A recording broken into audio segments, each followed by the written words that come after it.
Hello, everyone. My name is Peter Kraut. I'm a precious metals and mining analyst. And today I'd like to talk to you about why your portfolio needs gold and gold stocks.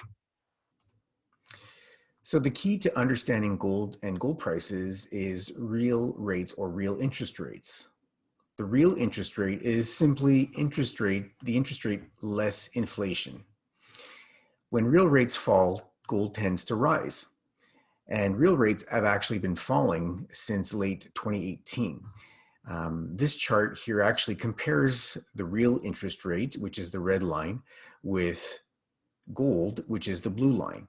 And as you can see, they're quite negatively correlated. So whenever real rates are falling, gold tends to rise. We see that has been the case since sort of mid 2018 when a real rate started to fall, and actually in early 2020 went negative, and gold started to rise.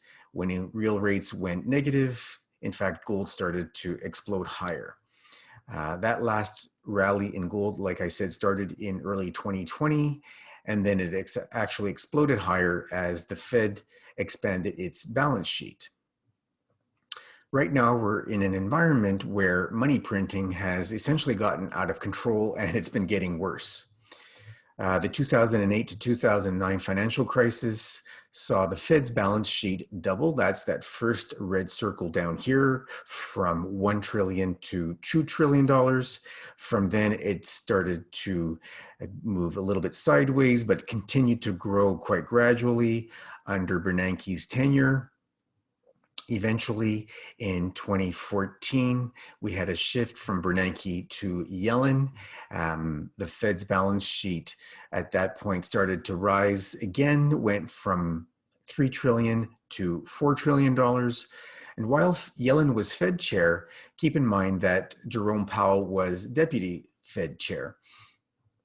Today, we have Powell himself as the new Fed chair, and we have the Fed balance sheet that between late 2019 and currently has gone from about $4 trillion to $7 trillion, which is a huge jump.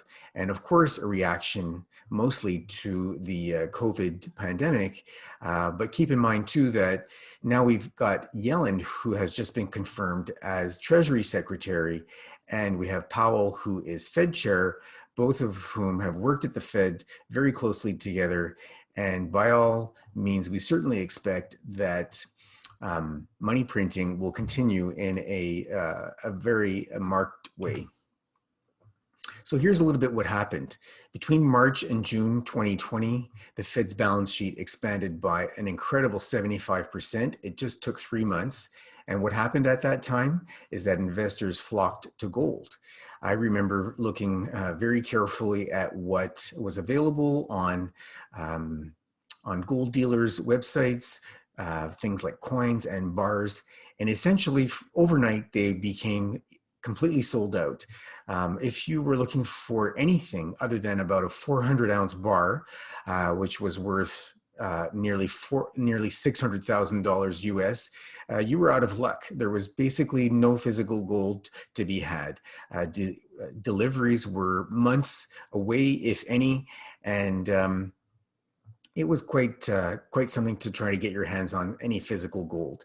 What happened too was that in March, Trump started to send out $1,200 checks to all Americans as they had to stay home, and that many people consider as the equivalent to helicopter money.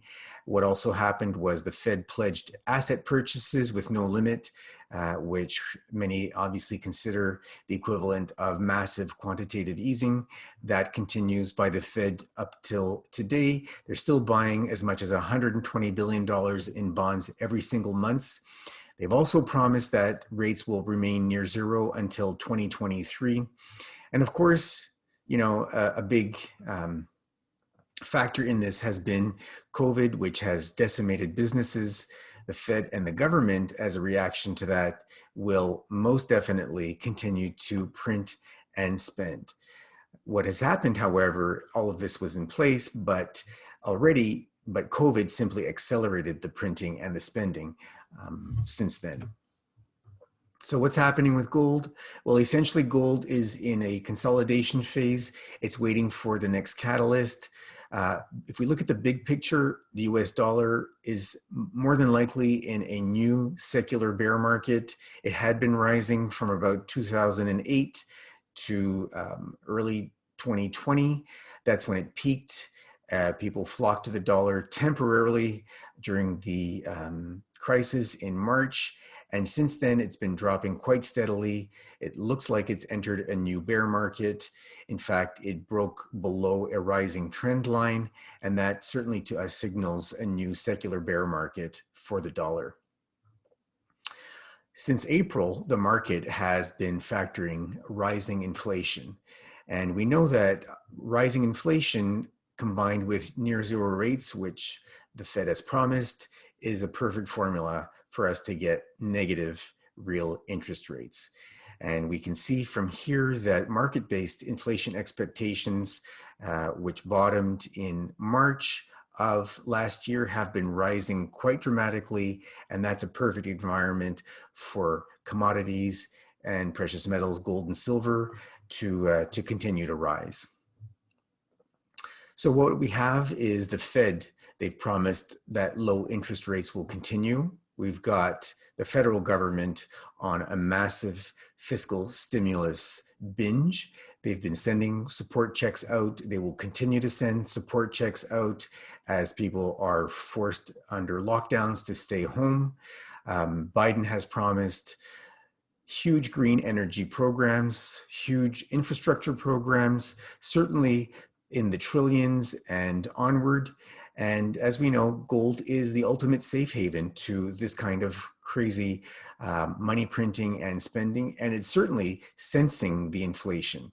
As we can see, as I mentioned earlier, when real interest rates started to head lower, that's when gold started to rise in a clear way, went from 1,300 in mid 2019 and peaked recently in August, just over 2,000, setting a new all-time high, and certainly on a clearly rising trend.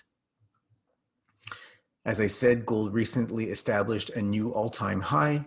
That was back in August, easily surpassing its previous peak of 2011 and clearly having bottomed in late 2015, moving sideways for a couple of years, putting in sort of a triple bottom there, and clearly on an upward path since then and set to keep rising. Since 2018, gold is up by 54%. Gold stocks as a whole, as a group, are up almost 100%. And we know that gold stocks offer easily 2-to-1 leverage over gold. Often they offer even better leverage than 2-to-1. Many times, especially in a bull market, they can do somewhere upwards of 3-to-1 and better. So on a fundamental basis, we know that gold and silver stocks have been becoming a lot healthier, in fact. If we look at this chart, this plots the repayment of debt by the sector versus the free cash flow. So the right-hand red bar tells us that gold and silver producers have just completed their largest repayment of debt in their history. And the white line, which shows their free cash flows, have been exploding higher, which is a perfect storm combination for profits and strength. We know that, in fact, the last quarter was the highest ever free cash flow quarter for gold and silver stocks.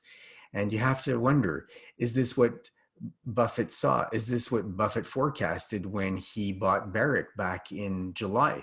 The combination of rising gold prices along with very clean balance sheets by gold producers.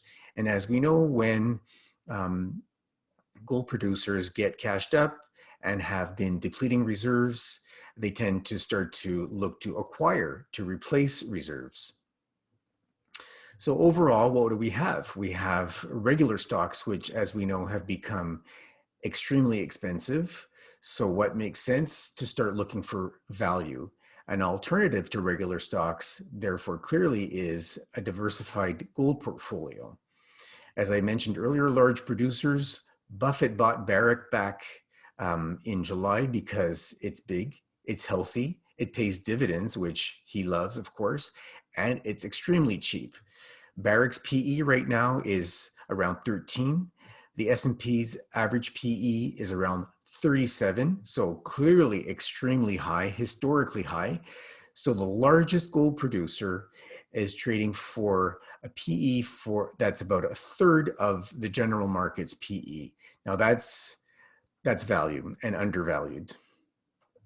Other than large producers, you can go for scale and growth. Mid-tier producers tend to have some great upside, especially if they're mispriced and undervalued, or if they promise very strong future growth. Royalty companies, of course, are a great option as well. They provide exposure with low risk. They can still provide great upside, especially in a rising gold environment. They benefit and leverage production growth as well as discovery through projects that they benefit from. You have optionality plays that are huge deposit that early in a bull market tend to be ignored because they are expensive to build. But as the gold price starts to rise, then they start to attract more attention as the bull market advances. You've also got developers who in a bull market, their assets tend to grow. The rising gold price certainly makes the discovery of further ounces more valuable. And as the producers look to replace their depleted reserves, this is typically where they start to look at developers that have great projects, especially higher grade in good jurisdictions.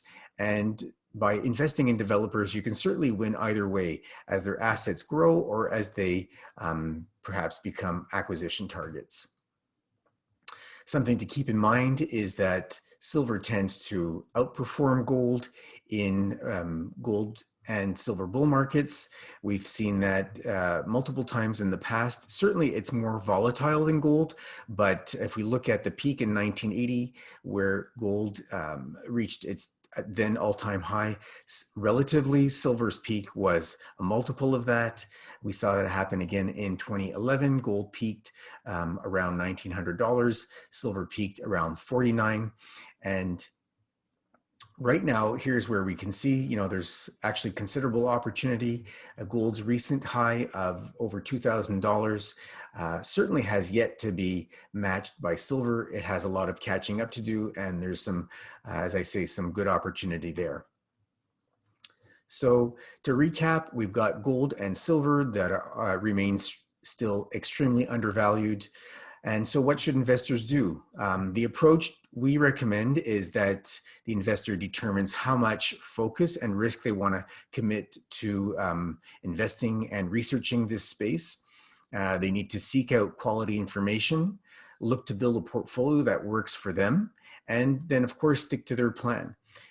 Certainly, they should expect volatility and corrections, but given that we're in a clear rising environment, a clear bull market for gold and silver, what makes sense is to look at these corrections as buying opportunities. As we say, gold's in a bull market. Investors should ride it. To recap, I've been investing, researching, and writing about precious metals and mining for over 20 years. I write 2 newsletters about what I'm buying, what I'm selling, and I provide all my background research on metals and mining. Keep in mind that it's unbiased research. I'm not paid by any of the companies that I write about. And there are 2 newsletters. So the Gold Resource Investor is a gold-focused newsletter. It also covers silver and base metals, but mostly larger companies, large producers, growing producers, developers, and optionality plays, as well as royalty and streaming companies. It's aimed at new and experienced investors, but it tends to cover low and medium risk stocks. Silver Stock Investor is a silver-focused newsletter exclusively on silver. It covers the full risk spectrum, everything from silver ETFs and large producers, gradually through royalties, growing producers, developers, optionality plays, all the way to the higher risk junior silver explorers. And this newsletter is aimed at new and experienced investors, and again, covers everything from low to high risk stocks. So I encourage you to check these both out at goldresourceinvestor.com and silverstockinvestor.com. And I'd like to just remind everyone, gold's in a bull market. You should ride it. Thank you.